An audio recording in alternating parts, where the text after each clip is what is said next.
Hi, I'm Dempsey Pawat, and this week I wanted to open this video a little bit differently than I have in the past. For those of you guys who have been following along, I announced a few months ago that I would be doing a TV show season review on this channel. And along the way, every couple of weeks, I would give you an update about it, say it's on the way. At one point, I thought I had it done, but then I had to push it back. And unfortunately, I'm here today to say that I will not be going through with finishing it and publishing it here on the channel. And there's a lot of reasons why, but the main reason, most importantly, as you may know, I ran into several issues along the way, causing me to stop for a few and then go back to it and prolong it and keep on pushing it back, hence why it's taken so long in the first place. But the number one reason why is that, you know, all the hard work that I've put into it so far, and I'm still not content with it, and I really don't want to make you guys, my audience, wait any longer for it. So as opposed to just keep on working on it and just taking even longer and losing the passion that I originally had for this project, I think I'm just going to kill it and then retry again at some point in the future. And I know that sounds kind of crazy, but you know, that's just the way I like to work. When I'm very passionate about something, you know, I'll see it through to the very end. But as I said before, I've kind of lost passion for it along the way. And the last thing I want to do is post something that I'm not passionate about. And I hope you guys understand. And I'm really sorry for those of you guys who were really looking forward to it. But like I said, it's something I hope to revisit in the future. Now, with that being said, let's review.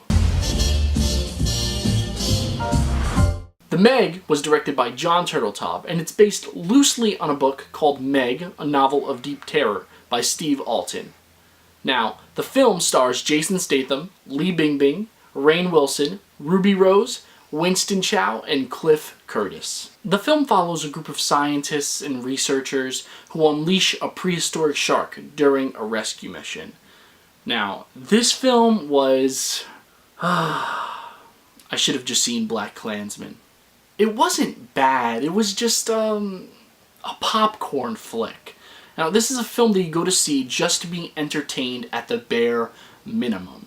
And this isn't a film that you don't take too seriously because it doesn't take itself too seriously. This film starts off as an action film, and then it shifts gears and becomes a comedy. And then along the way, it becomes a horror film. Now, when a film doesn't take itself too seriously, I can tolerate that. Now, what I can't tolerate is when a film starts to phase through genres. And honestly, that's my biggest problem with this film.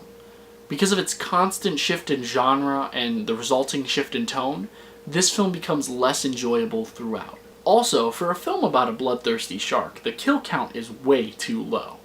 Now, I did some research on the book that the film is actually based off of, and in that book it seems like there's a higher body count.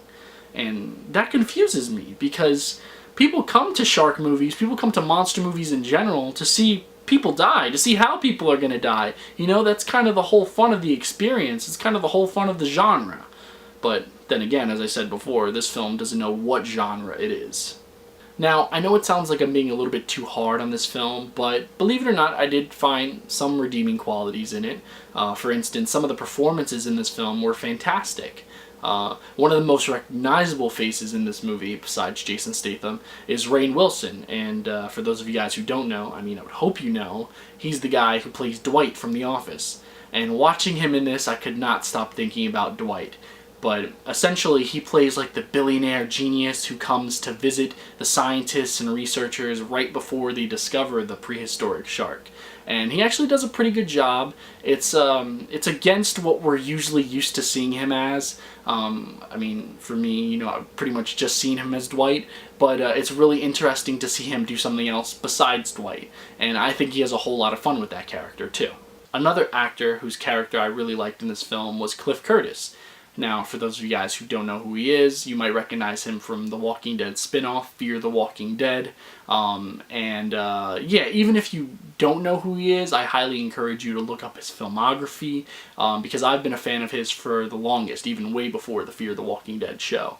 And he's just a fantastic actor. He's done a lot of fantastic films, and he's done a lot of good roles. And in this film, I really liked him, even though I kind of felt like he was underused a bit.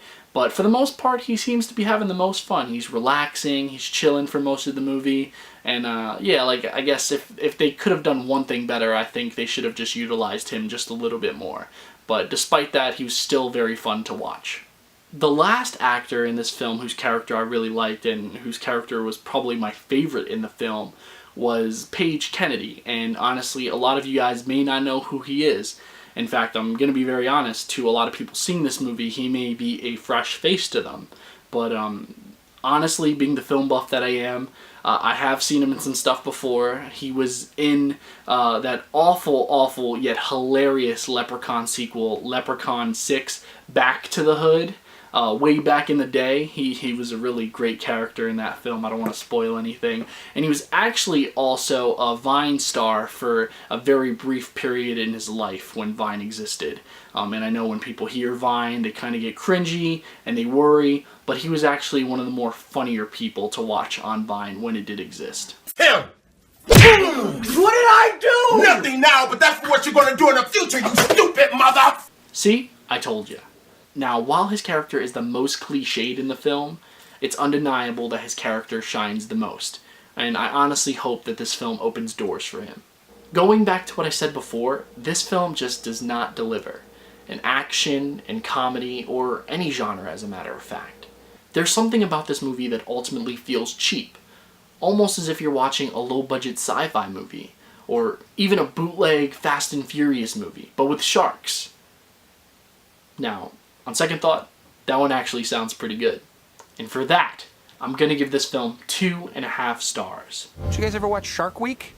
Guys, thank you so much for watching. As always, if you like this video, hit that like button, and if you're not subscribed, I would ask that you please subscribe. I post new videos weekly, and once again, I really am sorry about the TV show season review, but like I also said before, I have tons of new and exciting projects coming your way that I cannot wait to share with you guys, so stay tuned for those. If you guys want to follow me on any of my social media, I'll post the links in the description box below. You can follow me on Twitter, Instagram, or Stardust. And Stardust, as I've mentioned countless times before, is an app where you can actually review movies and TV shows yourself. It takes less than 30 seconds to sign up and another 30 seconds to post your very first review. So go check it out. It's a great community, and yeah, I like it. But once again, thanks again so much for all the love and support thus far, guys. It means the world to me that you take the time out of your day to view these videos, and I cannot wait to keep on doing them. So until next time, I'm Dempsey Pilote. Take care.